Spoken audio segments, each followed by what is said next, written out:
Hey, what's up everyone and welcome to the Footy Fix. I just want to talk about round 10 of AFL season 2020. Round 10 2020 actually marked the beginning of the AFL Footy Festival, 33 games in 20 days. So it looks like we're in for an interesting 20 days of football. The round started with Port Adelaide versus the Western Bulldogs at Adelaide over. Port Adelaide 8 goals 7-55 to the Western Bulldogs 5 goals 12-42. From the onset, it was very clear that the Western Bulldogs, they came to play.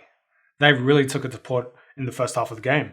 However, it wasn't until the third quarter where Port Adelaide kicked 4 unanswered goals. There was a mark by Charlie Dixon in the third quarter that epitomised the dominance of Port Adelaide over the Western Bulldogs in that single quarter.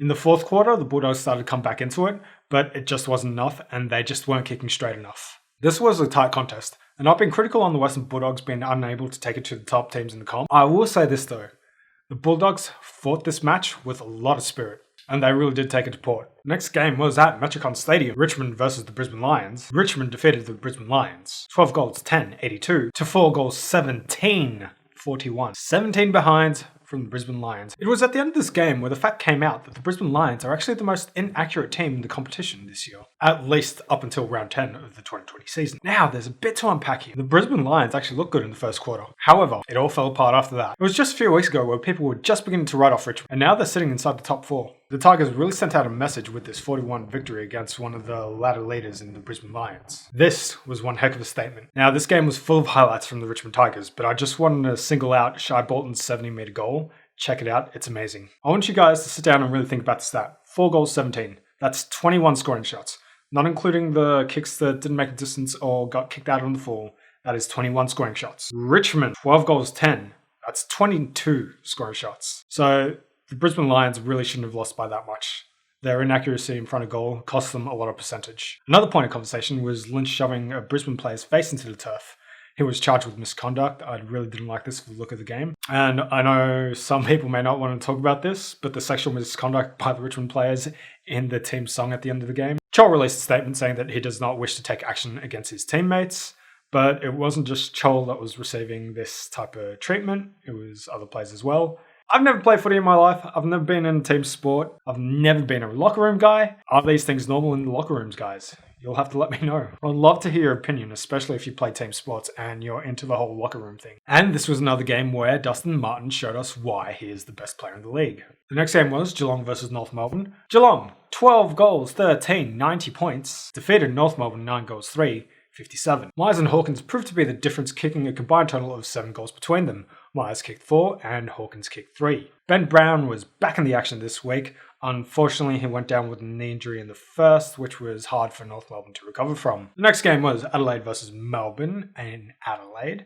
And this was a real danger game for Melbourne supporters. Adelaide, 5 goals 7-37, defeated by Melbourne, 13 goals 10-88. There's not much to say about this game. Melbourne won quite easily, and the Adelaide Crows remain winless. But it is fair to say that Adelaide really took it to Melbourne, and Melbourne didn't really get away with it until the final quarter, extending Matthew Nix's horror start to his AFL coaching career to 10 losses to no wins, which is one of the worst starts in AFL history, if not the worst. And the next game was Collingwood versus Sydney. Collingwood, 6 goals 14-50 to Sydney's 6-5-41. An inaccurate Collingwood outfit managed to put the Swans away in the final quarter in what was a tight contest. Collingwood were reduced to just one player on the interchange bench, losing Will Hoskin-Elliott, Adam Treloar, and Isaac Quaynor. In a point of interest, Will Hoskin-Elliott and Isaac Quaynor both got stomped on, resulting in their injuries. A few Sydney players were caught wearing metal-studded boots,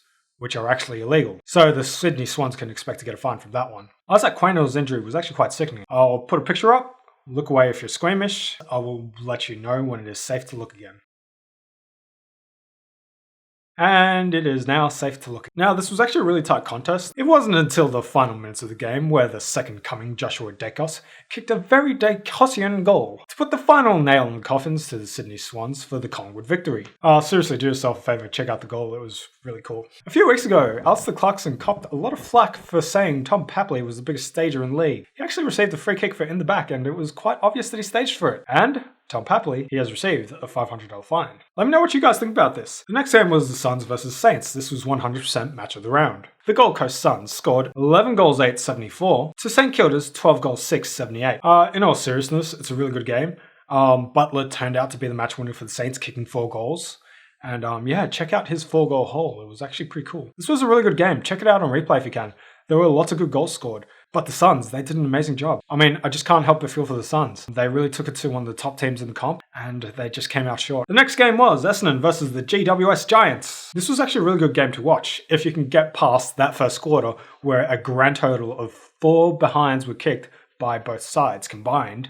It wasn't really until the second quarter where the Bombers really took it to the Giants. It was looking really bad for the Giants in third. It looked like Phil Davis was out of the game. But credit to the Giants. They never let Essendon run away with it. And it was in the fourth quarter where they were able to get themselves in a winning position. And by George, they managed to do it. Now, as a point of interest, Heath Shaw actually interviewed Ward for a dubious free kick he received in the final quarter. This goal actually proved to be a difference between winning and losing in the end. Heath Shaw actually asked him if he staged for that final free kick, to which he kind of admitted he did.